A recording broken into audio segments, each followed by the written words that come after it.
as per your convenience. As per your convenience.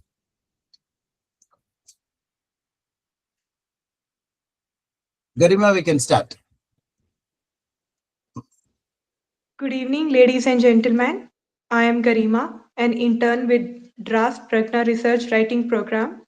I welcome Dr. Srinivasan, Group Captain Parasasarthi Sir, Shri Santosh Chandran, DIG, IRPFS Sir. I am privileged to welcome Professor Dr. Nirmala, HOD Defense and Strategy Studies, Gurunanak College, Chennai. Thank you for gracing this occasion, ma'am. I am also delighted to welcome Mrs. Chitra Srinivasan, Director of the Pragna Center for Research and a accomplished educator with over 25 years of rich teaching experience. This evening, we have a research paper presentation on traditional architecture, indigenous pathways to climate resilience by Sabari. Before I invite her to present her paper, let me briefly outline today's program. We will commence with an introductory address by Dr. Srinivasan, followed by the presentation. After that, we had a short Q&A session. This will be followed by mentor's perspective by Group Captain Parasasarthi sir. We will end this program with vote of thanks. Before we begin the presentation, it is my honor. I invite Dr. Srinivasan, mentor to Ms. Sabari, to share few opening remarks. Sir, may I request you to Yeah. kindly address the gathering? Thank you very much. That's very sweet of you. Ladies and gentlemen, she already said why we are here. Our Sabari has taken her time, I must say, on a lighter vein, like 6 months or so, to work on a topic which should be of immense interest to all of us, not because it's a research output, because the theme is very much in sync with what the new education policy is looking at, what the country is talking about, what all the higher educational institutions are trying to promote. It squarely fits into what we call as the Indian knowledge system. All of us are aware, or at least we have some idea as to what Indian knowledge system is, the inherited wisdom of the civilization of this subcontinent in various facets. And some of us are definitely more aware that this was a very highly achieved, shall I say, civilization, whether it is in terms of pure sciences, whether it is in terms of life sciences or in terms of spirituality. There was not a single dimension in which the Indian civilization had not challenged the then known frontiers of knowledge and had dared to explore them, push them beyond what we can visualize even today. Just to give you a little this thing about what the civilization is all about. I mean, talking about the knowledge that we have inherited. We are talking about the foundations of architecture only through a Western lens. We feel that architecture as a science has been developed by them, and we do appreciate our temples and our gurdwaras and our various other sites that we like, Khajuraho caves or something like that. When we visit, we do appreciate, we clap, we stand in wonder, take few photographs, but we really do not understand or appreciate that there are 63 treatises which have been written on every facet of what you call as an architecture, right from basic measurements to the construction of idols and buildings, to the construction of civic amenities, construction of dams, construction of everything that you can imagine.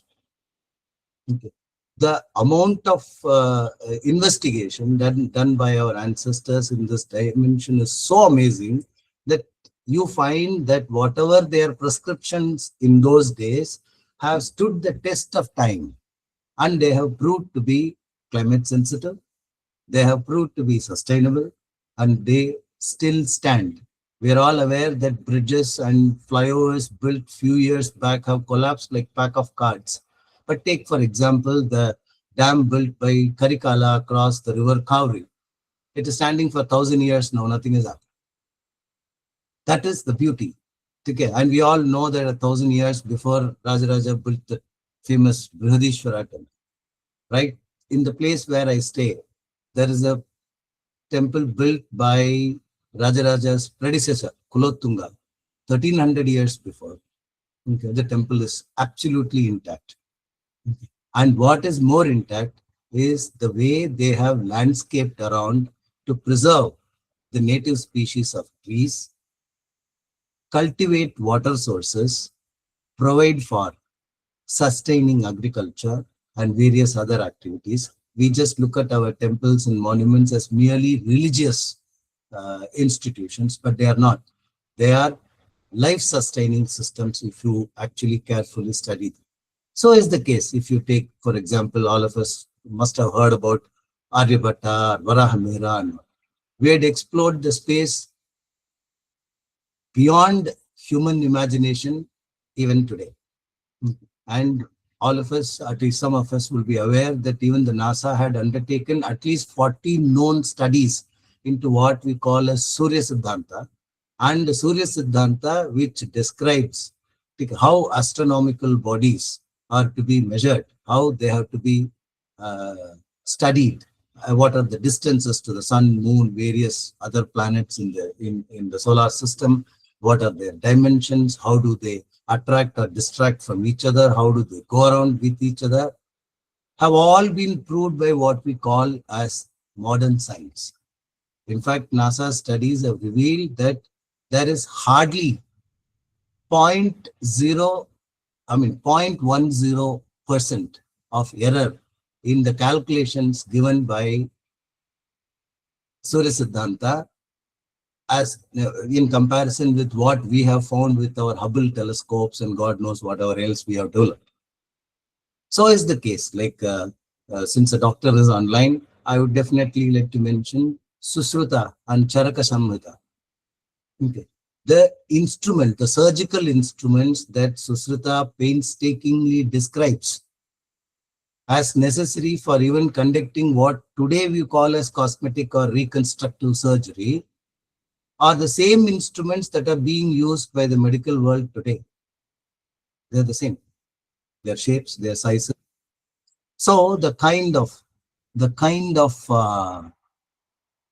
things that have been discovered by our ancestors, whether it is in performing arts, whether it is in life sciences. When I say life sciences, I must also mention one more, that we know that in the Indian tradition, they say that getting a son is a big blessing. You should have a son to help you to pass from this earth to the heavens. That is how we commonly say. But there's a great sage called Surapala, and Surapala wrote as part of Atharva Veda. It's a Upaveda of Atharva Veda. Okay, he wrote what we call as the Vriksha Ayurveda, and in the Vriksha Ayurveda is a botanical treatise. The varieties of plants, the infections that those plants get, how to treat diseases in trees and plants, various other things. That's why it's called Vriksha Ayurveda. And Vriksha Ayurveda, Surapala is very fond of repeating in various places. He says, like for example, he says, Dasavapi Samakupa. One pond is equal to 10 wells. And then he goes on to say, the person who digs one pond for the benefit of his village or the surrounding areas to provide them with water, drinking water or water for living, he has done something like getting 10 sons. One son itself, one single son, getting a single son is enough for you to go to moksha. That is what normally in Indian this thing we say. But Surapala says if you dig one pond, it's like you got 10 sons. And with your clan, with the whole of your clan, you will live in the heavens forever for posterity. You will be blessed so much. So our ancestors were aware as to how nature and our demands of daily life have to be blended, balanced, nurtured, and even promoted. Okay. Having said this, from that perspective, I'm very happy that unlike normally, we tend to see that students take up, so I want to research into China, I want to look at Pakistan's nuclear capabilities, I want to know why Russia is fighting Ukraine. Those are all common topics that children are very, very, very keen and to take up for the research. So when Sabari popped up and said, I want to look at architecture, I was very happy, personally. Okay. And it gives me immense pleasure in saying this, that she's taken a little time. There's no doubt. But the subject is such that she has to take time. Okay. And she has done a good work. I'm sure all of us are eager to listen to her. And so saying, I wish her all the best. So Garima, please go ahead with the rest of the proceedings. Thank you, sir. Let us now welcome Miss Sabari to present her paper. Thank you, Garima and Srinivasan sir, for such a beautiful introduction. I couldn't have framed the topic better myself. I would be presenting my PPT. Please let me know if it is visible. Yes. Yeah, just come on. Yes. Good morning to one and all. So climate change, as Srinivasan sir rightly pointed out, has become a prominent concern of the modern global era. It has caused immense loss of both ecology and biodiversity.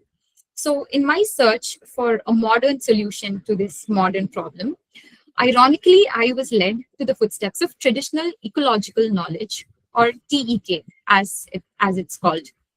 Traditional ecological knowledge refers to a cumulative knowledge system developed through adoptive practices over centuries and handed over from one generation to another, verbally or in written.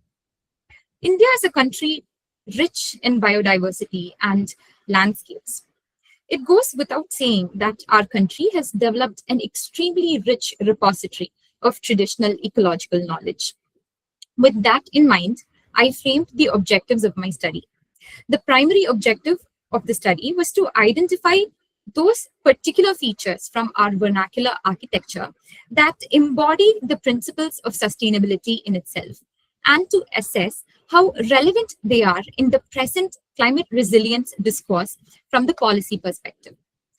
The overarching aim of my study is to frame TEK and vernacular architecture in such a way that it can be seen as a tool to aid the climate resilience effort from the policy front. So to attain or to reach these objectives, I framed 3 research questions. The first is to understand, when we say Indian architecture, what are those key characteristic features of Indian architecture which embody the sustainable principle, and what particularly makes them sustainable. The second was to understand how the decline of traditional ecological knowledge from our society has resulted in aggravating or increasing the climate vulnerability across the subcontinent.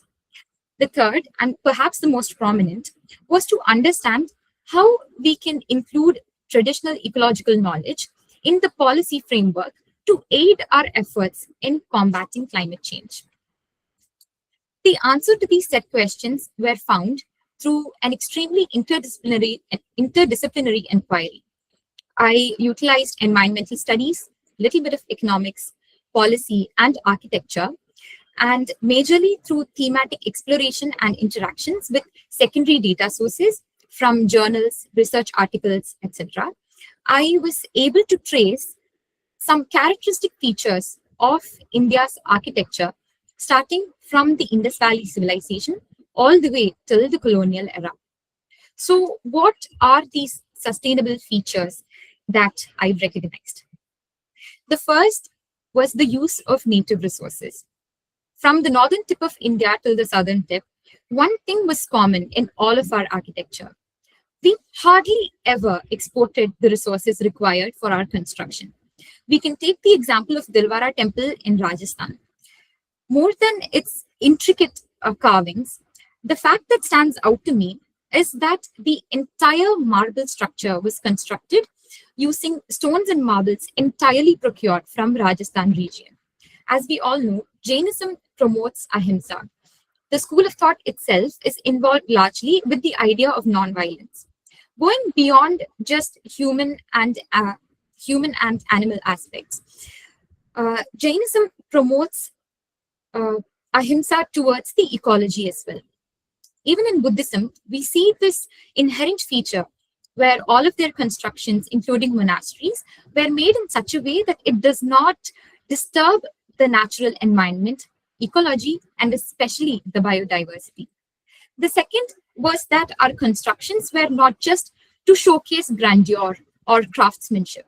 India's vernacular architecture has always been about providing provisions that minimized consumption of natural resources. We can again take the example of Rani Ki Vav from Rajasthan. It is nothing but a water conservation and harvest system, and it has contributed significantly to reducing the dependence on seasons for water. As we all know, the northwestern region of India is extremely arid and prone to water crisis. Through step wells such as Rani Ki Vav, they were able to reduce significantly the dependence on monsoon and rain. Coming to passive regulation system, this is where the southern part of India, which is generally tropical in nature, hits it out. The Naliketta of southern state Kerala expresses the thermal regulation systems the best. The Naliketta is constructed in this way. There is a center courtyard with an open ceiling, surrounded by verandas, long corridors on four sides. The hot air from the surroundings rises to the top from the open ceiling, and when you leave the windows open, the cool air from the surrounding rushes to take its place. So in this way, there was a regulation system embedded into the construction of domestic structures. This is not just for the southern India. Even the Charbagh gardens, developed mostly by Mughal emperors, function in the same way. They were made to, in some way, get rid of the urban heat island effect, as we call it today. When your constructions are when you're surrounded by mostly constructions and concrete structures, having one piece of green land can do a lot in terms of bringing down the overall climate. The fourth is the dry construction. As Srinivasan sir mentioned before, the Brihadishwara temple is nothing short of being an architectural wonder. It was constructed in 1003 to 1010 AD by Rajaraja Cholan of the Cholan dynasty. The Brihadishwara temple stands out for two particular reasons to me. Number one, and most prominent, is the dry construction. The blocks of the Brihadishwara temple were not gelled together using cementing agents. There was an intricate system of interlocking developed by carving the stones, such that when placed together, they do not move. And the second most interesting feature about the temple is its lack of a thorough foundation. When you go to the temple or when you see the pictures of the temple, you will notice that there is no particular foundation structure to the temple as such. Nevertheless, the 80-ton dome rests atop the Garbhagriha is placed without any cementing agent. The final is the symbiotic site planning. Indians always associate nature with God. This was done to preserve the environment, not just to put the environment at a pedestal, but to genuinely preserve it. We can take an example of sacred groves or Kavu from Kerala. Kavu is nothing but a small piece of land left alone untouched in a corner of a large land. Again, as mentioned before, this piece of land acts as an agent which repels the urban heat island effect. Such symbiotic planning have been embedding sustainable features into India's vernacular architecture. When we talk about ancient scriptures which contribute to this effort, we cannot go without mentioning two texts. The first is Shilpa Shastra, and the second is more commonly known Vastu Shastra. Shilpa Shastra by itself is a treatise consisting of 63 volumes detailing on various aspects of architecture and construction. There is an entire volume dedicated to how wind movement should be taken into consideration when making buildings. There is an entire portion dedicated to how water should be utilized in the construction. There are parts dedicated to domestic structures, temples, and more. So India holds such wealth of knowledge in terms of traditional ecological knowledge, then what is stopping us from reviving these?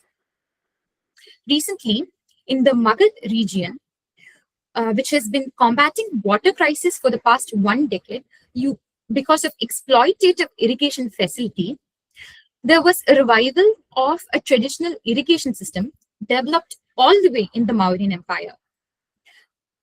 The common people put in their own resources and revived a traditional irrigation facility built in the Mauryan Empire. And today, finally, seeds are sprouting in the Magad region of Bihar after almost an entire decade. This is just to show you that sustainability has been a part of India's architecture for much, much longer than we give itself credit for. Though the word sustainability might not have existed back then, a certain amount of harmony was struck with the environment in our vernacular architecture and constructions. So how can we leverage this in policy? The first and foremost is the preservation of this knowledge system. Much of India's ancient knowledge system is codified in Sanskrit, which definitely need to be translated and propagated. We need to include such knowledge system in relevant academic curriculum such that this wealth of knowledge is not lost. We should utilize traditional ecological knowledge and provide financial incentives to those who are willing to use TEK within their construction practices. Similarly, traditional water and landscape management system should be revived if in fact they are more sustainable than our modern alternatives. Perhaps the most ambitious of all policy recommendations of mine is to utilize traditional ecological knowledge as a strategic soft power. While this might look like much of a stretch, we need to understand that India is not the only country combating the climate crisis. The countries of the global south particularly are the most harshly hit by the wrath of climate change, must I say. Hence, India can leverage the wealth of knowledge it possesses and try to develop multilateral ties or just exporting its own knowledge systems to provide a more sustainable environment for all. The future prospects of my study are as follows. As I mentioned before, much of my research was thematic. Hence, evidence-based validation of indigenous architecture is one of the biggest areas left out. Field surveys and case documentation were little due to my limitations. Hence, we can in fact approach these sites in person and understand their sustainable features better. The quantitative aspect of my study is much lacking, must I confess. Hence, using quantitative evidence for my claims is another great prospect of the study. These are some of the literature that I associated with when writing the paper. Dagans has come up with some of the best translated works and some of the best explanations of Shilpa Shastra in modern times. Similarly, Kadian and Badral have traced the history of India's architecture, and it aided me greatly in recognizing the recurring patterns within our architectural practices. Burkis is one of the leading researchers in the area of traditional ecological knowledge, and I've been interacting with his papers written all the way back in 2013 till now while writing the paper. In a warming world, sustainability does not always require new technologies. It sometimes only requires recovering tested knowledge. This study shows that Indian traditional architecture and ecological knowledge is not just culturally significant, but structurally sustainable and sound.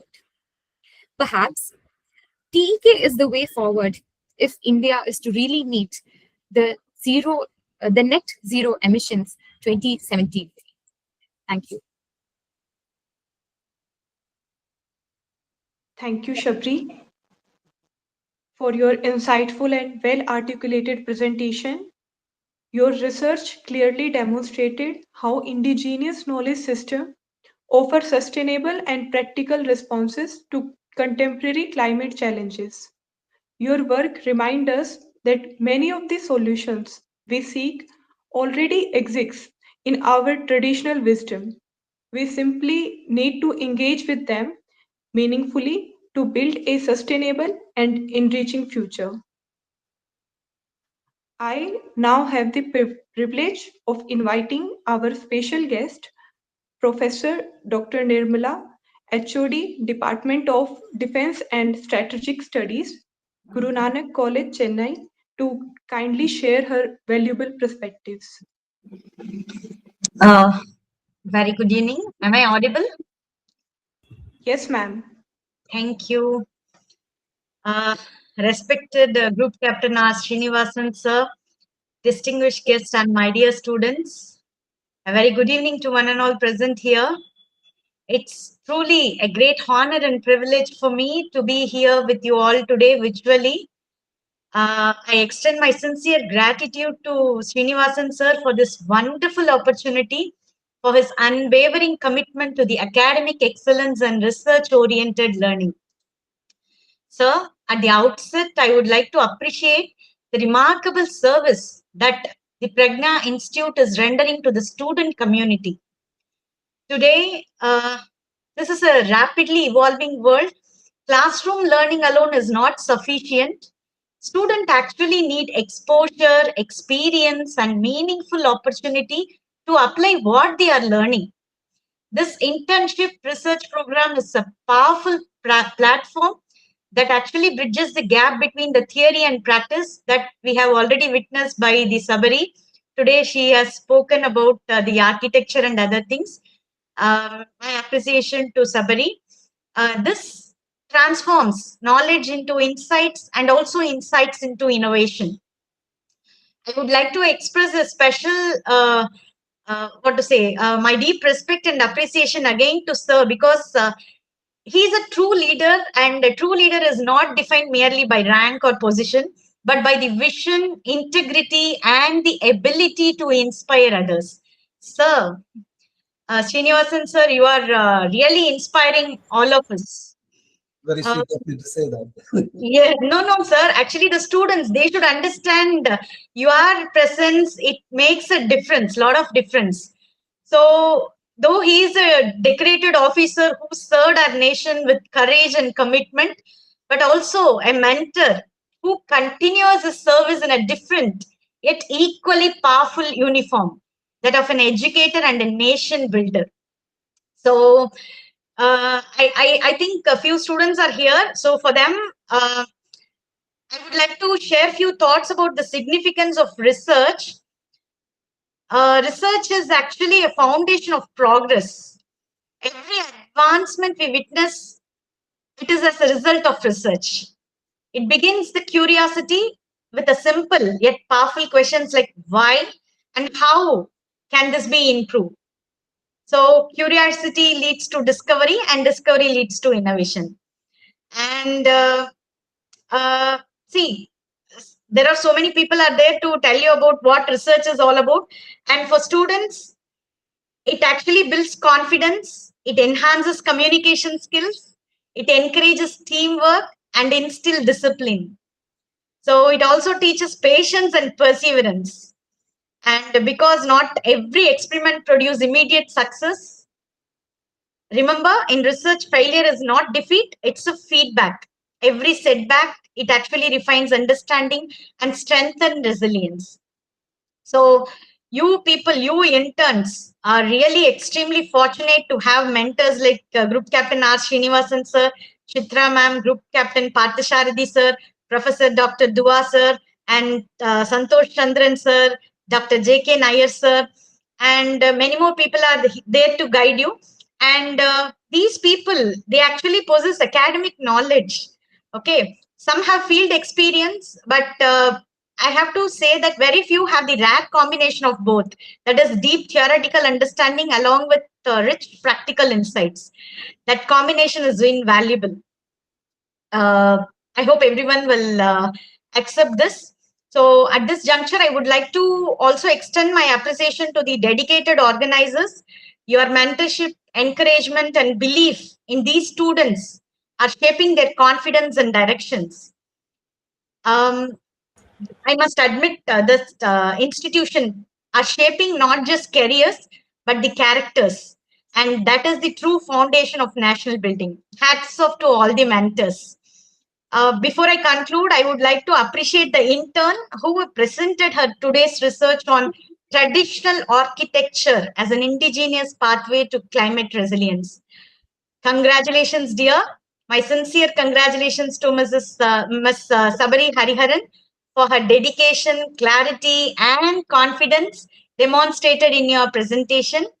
You are presenting research not only required the knowledge, but preparation, discipline, and also the courage. Your work reflects seriousness of purpose and genuine passion for learning. May this be the beginning of many more academics and professional achievements. Continue to stay curious, keep questioning, and never stop learning. Okay. To all students here, dream, think independently, work with integrity, and share your knowledge with others. Growth becomes actually meaningful when it is shared. So inspire your peer and contribute to building a strong community of learners and researchers.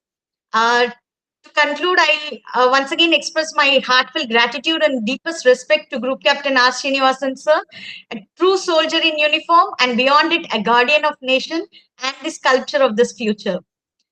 Students of this interns and research program, please ignite curiosity, inspire innovation, and open doors to remarkable achievements for each one of you.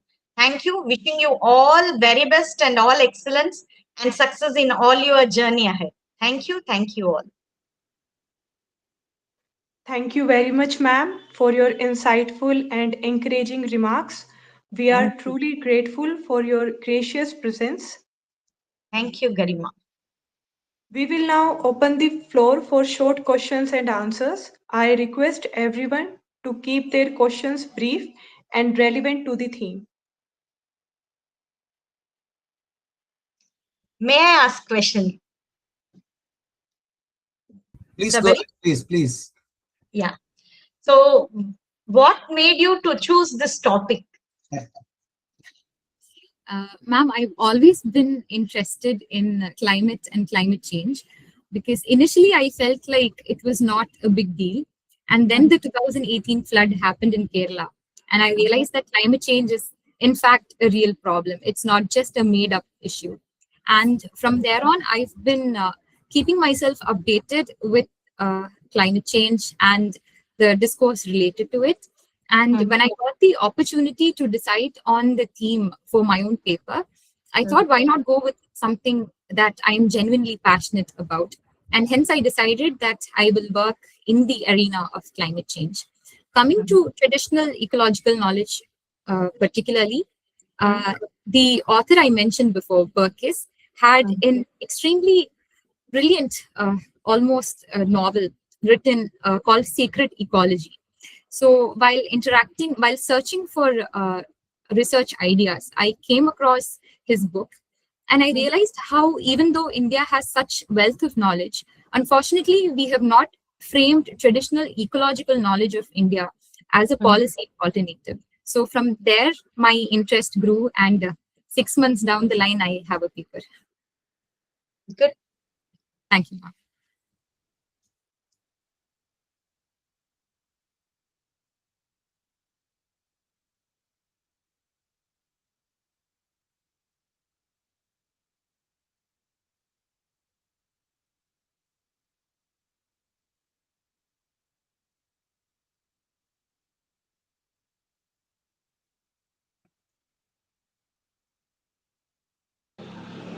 Anyone else?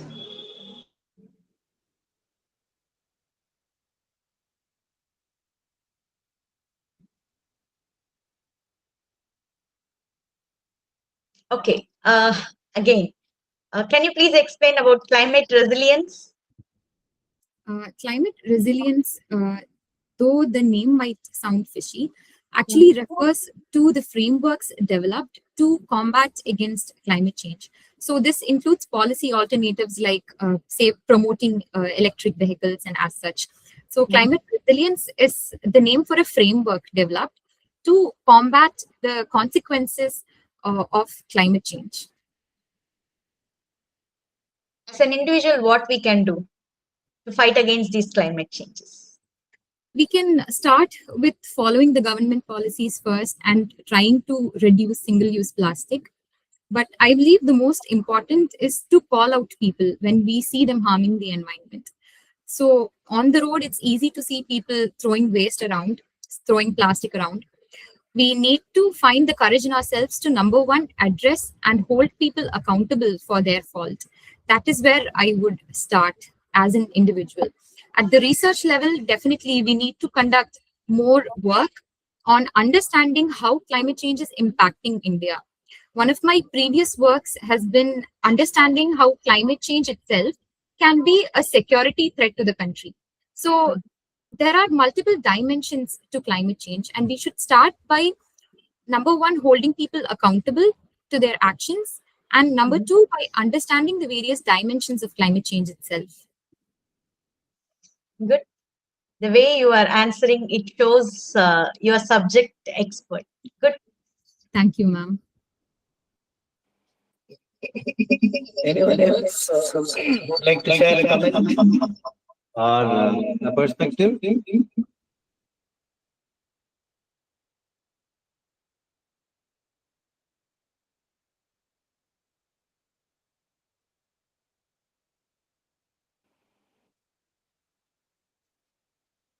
Anyone else who would like to share a perspective or a comment? You're welcome. Otherwise, Garima, go ahead.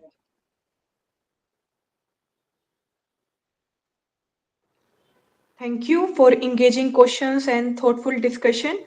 I now invite Group Captain Parasasarthi sir to share the mentor's perspective. Thank you, Garima. And thank you, Dr. Srinivasan, to have got me on board this program a few years ago. When I first heard about this particular mentorship program, I was excited about the idea that I'm going to be joining this organization. But I was very apprehensive about what I would like be, sharing my knowledge base, because it was very less in this aspect. But in the last 4 years, the amount of knowledge I have gained, the amount of perspectives I have gained is really fantastic. Like, for example, today's presentation, which Sabri gave, a wonderful presentation on how we can develop policies for being resilient against climate change, how we can sustain our, livable conditions. Fantastic. I remember, like, we had all this kind of sustainable policies in our civilization thousands of years ago. Who can forget the amount of work that civilization in Mohenjo-daro, how those people had constructed various sustainable, projects to keep their life simple but happy. Being discovered almost after 2000 years of being gone into oblivion, we know that they had a wonderful lifestyle and making use of all traditional methodology. So when Sabari came up with this idea, we were really very happy that she went the tougher path. Normally everybody takes a very easy path to find a topic and just finish it about. She did take a very offbeat topic, and she did a very good job in doing research and finding the projects that the traditional methodology has evolved into having a very sustainable kind of feature. And I'm very sure, the kind of inquisitive mind that she has. She took a little time, but she was persevered and did a wonderful job. I cannot but appreciate her, efforts. She's done a very good job. Now, I had to say a few more things, but Dr. Nirmala had already, stolen my thoughts. So thanks, Dr. Nirmala, in making these students aware of the pathway that they have to take, becoming curious, becoming inquisitive, becoming creative and innovative. Thank you so much for your perspective on that. And Thank you, sir. once again, congratulations, Sabri, on a wonderful presentation, wonderful paper, and a wonderful presentation. Thank you so much. Thank you, sir, for your continued support and mentorship. On the behalf of the organizing team, I extend my sincere gratitude to our special guest, Professor Dr. Nirmala, for joining us and sharing her valuable perspective. I express my heartfelt thanks to Dr. Srinivasan for his guidance and leadership, and Group Captain Parasasarthi sir to their continued support and mentorship. A special appreciation to Shabri for her thoughtful and well-researched presentation. I also thanks the DRaS-Praghna Research and Writing Program and all the participants for making this session meaningful. With this, we formally conclude today's program. Thank you everyone for your time and attention. Yeah, good show, Garima, but this program will conclude only after Santosh Chandran sir shares his views. Sorry, sir. I Yeah. missed. No, sir. What can I say? I've been part of this program for the past 2 years now. And for me, it's more of a learning than a mentoring program. I learn more from what I listen to all the youngsters and the way they are taking things forward. It's wonderful, sir. In fact, yesterday I was the judge for the paper presentation at DIA in Madras University. And the kind of work that was done by the students was phenomenal. So, in that sense, here we go a step beyond. Here we are actually doing research. So it is wonderful. My best wishes to all the interns, and it's great to see Nirmala ma'am again. Although this time I'm not so scared. This thing. So don't say this in every platform, sir. Then people will get scared of me, sir. No, ma'am, it was wonderful and great to be back. I was away for about a couple of months due to various personal issues, but now I'm back on the system, sir. So best wishes and great work from Shabri. Okay. Thank you, sir. Good day, sir. Thank you, brother. Thank you, brother. And would my wife be kind enough to say something? First of all, good evening to everyone, and I'm very happy to be here. And this topic coming something to do with the environment and sustainability this happened to be my MPhil research project, I should say. So it's a very dear subject to me. And I just love the way that Sabari has done so much of, she has gone into the research and she has taken the references and she has quoted, and I can see that she has done a lot of homework because she was telling me that she has researched for nearly 6 months. So even if you have to, I believe, even today I believe one thing, that somebody has told this to me, that you have to, even if you have to even write one paragraph, you have to read 100 books. I think Dr. Nirmala, I think it must be, you must be voicing this the same. We must be sharing the same thought. So it is not just easy to come here and present a paper, just that too in front of the mentors, because but I appreciate her, and I'm very happy for all the Srinivasan, Partha Anna, and all of you to have given her the guidance. because when I was doing my research, to be very frank, I didn't get any sort of any sort of guidance. I just went the way that whatever I just followed the general like the general mill of the crowd, whatever others do. But then those 2 years had been very intense for me, because even when I used to keep doing housework, I used to keep thinking about my research, and I used to go through many books.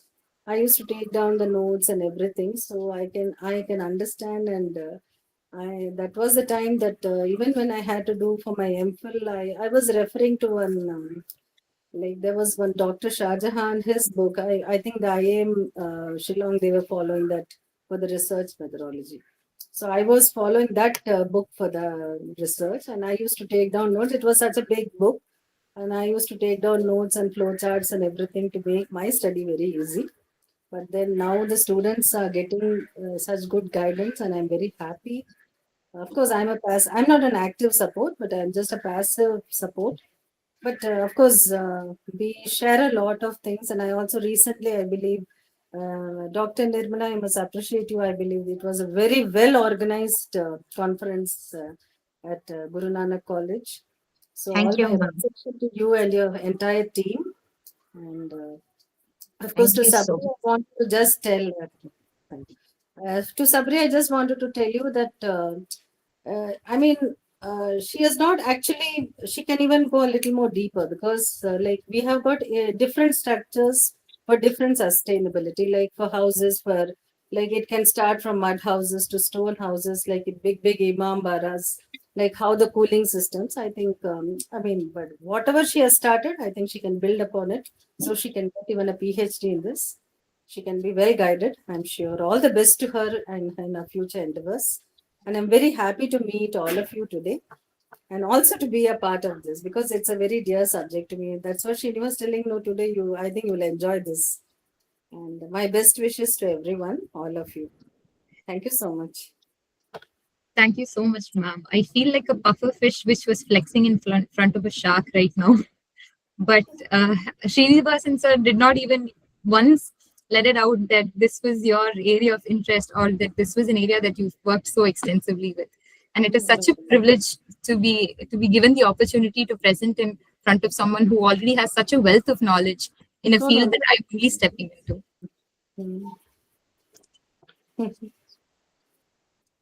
Okay. So I think we can call this program to a conclusion. And as my wife mentioned, and as Dr. Nirmala mentioned, I have only one advice which I always give in this forum. Read like there is no tomorrow. Because Partha sir, of course, is going to smile because he knows what I'm going to say. I am very fond of Avayar. Avayar says, "Kattadu kaiman alavu." What we have learned is equivalent to a fistful of sand. And kalladadu ulahalavu. What is yet to be learnt or discovered equals the size of this earth. So long as we have the thirst for knowledge, so long as we remain focused, there is a very interesting Tamil saying, Kandadu Kattral Pandidan Avan. People say that you read anything, you will become a great scholar. No, it's not that way. We have to split that word, Kandadu. Kandu Adai Kattral. First of all, you have to discover what is the field of your interest, and then go full bore. Then you become an expert. Okay, then you become a scholar in that particular field. So it is important for all the youngsters to keep their curiosity. Okay, and now, of course, knowledge is no more in silos. Okay, it's not history, standalone, geography, standalone, chemistry, standalone. We have entered a world which requires interdisciplinary knowledge. So we need to know what is relevant in the other field that relates to our subjects of interest. Therefore, we need to keep up, open the doors of our mind, and keep learning, keep interacting with everyone. And I'm sure all these kids who are on the screen will do very well. Sabri, I must tell you that you've done a very good presentation today. I'm very happy to say this. Okay. Keep up. Okay. Is your mother online still? Yes, sir. May I speak to her? Yes, sir. Oh, sure, sir. She's with me, sir. Hello, sir. Good Hello. evening. Good evening, madam. Okay, don't call me sir. Okay, don't call me sir, please. Okay. And I must tell you that you should be very proud of this girl. Oh, yes, yes. So my Yes. father is also actually online. He's joining from home in Kerala. Oh, I see. Okay. So I should tell him also, sir, your daughter has got great potential, and I'm sure she will shape up to be a great scholar. She has the capacity to continue to work hard, and I'm sure both of you will stand by her and give her the freedom to pursue what she wants to pursue. Okay, course, that's sir. all I would like to tell you. Yeah. Okay. All right. Thank you. Yeah. So, Partha sir, shall we so-called officially call it? Yes, we can, sir. We Yeah. can call it off. Call the And session off. we have one new intern who's just joining today, Kandelwal. So Okay. after this, we will re-log in and then just say hello to him. Okay, we'll do that. All right. Yes, so We'll we'll do that. re-log in. So we'll sign off. We'll re-log in. I'll switch it off. Okay, Okay. sir. Right, Thank sir. you. Take care. Thank you, Bye-bye. sir. All the Bye, best, sir. sir. Yeah, after Thank 2 you, sir. minutes, we'll be back. Thank you, Dr. Thank you. Nirmala. Thank It's so sweet of Thank you. you, sir. Short notice invitation, and very kind My of you to pleasure, come. sir.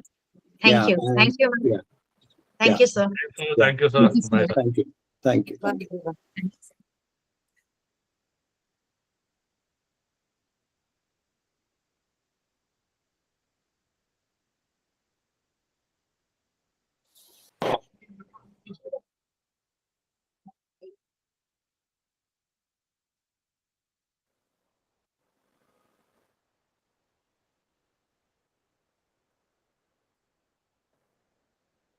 Good evening, sir. Hello, Good evening. Chinmay. How are you? Okay. So Uh, Dia is also back. Very good. Okay. Okay. And So, I can yeah. see Chinmay, Dia also. you heard part of the presentation at least? yeah, sir. Actually, I had classes, so I joined at the end around 20 minutes into the meeting. Like when 20 minutes were left into the meeting. All right. All right. Okay. That's nice. Okay. So this is what we do in this program to tell you in the shortest possible term. Okay. So people, I mean, the youngsters pick up a topic of their choice in the field of their interest. And then, okay, me, Partha sir, and Santosh, Chandran sir, and Ashok Dua sir, we will criticize you, we'll push you, we'll encourage you, we'll stand by you, of course. Okay, till the time you finish your research work. And at the end, like what Sabri did today, you are expected to present your work. Okay, this program gets over when you present your work. That's how this program runs. Okay, on every Saturday at 4 o'clock, we meet online. So Saturday, 4 o'clock is sort of reserved. Okay. And on a weekly basis, you are expected to send in your written work, in the sense not in the form of a post or a telegram, but by email, by a Word document, okay, on Thursday. And that document we'll discuss on Saturday. Will help you to search further, refine your quest, till the time it takes the shape of a full-fledged research paper. All right. Okay, that's Yeah, how this, sir. that's how this program goes. Now, what are the things that you're interested in? First of all, you must introduce yourself and say Yeah. what your interests are. Yeah. So, as my name, like my name is written there, I'm Chinmay Oh, Khandelwal. okay. I- Chinmay, if I can request you, if it is possible, can you put your video also on? Yeah, sure, sure. Okay. Give me a moment, sir.